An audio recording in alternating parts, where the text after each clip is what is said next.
heard one about a fellow who went to the KGB to report that he lost his parrot. The KGB asked him why he was bothering them. Why didn't he just report it to the local police? Well, he answered, I just want you to know that I don't agree with a thing my parrot has to say. The story was an American and a Russian arguing about their two countries. And the American said, look, in my country, I can walk into the Oval Office, I can pound the president's desk and say, Mr. President, I don't like the way you're running our country. And the Russian said, I can do that. The American said, you can? He says, yes. I can go into the Kremlin, to the General Secretary's office, pound his desk and say, Mr. General Secretary, I don't like the way President Reagan's running his country.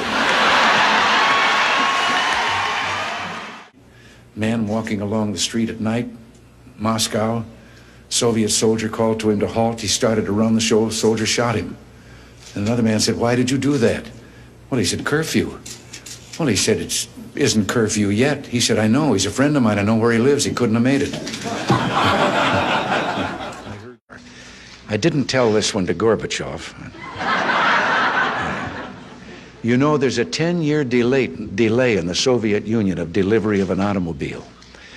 And you go through quite a process when you're ready to buy, and then you put up the money in advance.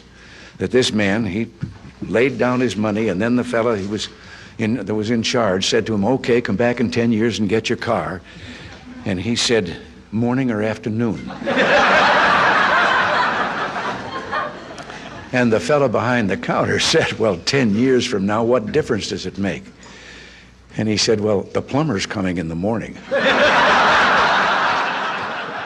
3 dogs, an American dog and a Polish dog and a Russian dog. They were all having a visit, and the American dog was telling them about how things were in this country. He said, you know, you bark, and you bark long enough, and then somebody comes along and gives you some meat. And the Polish dog said, what's meat? The Russian dog says, what's bark?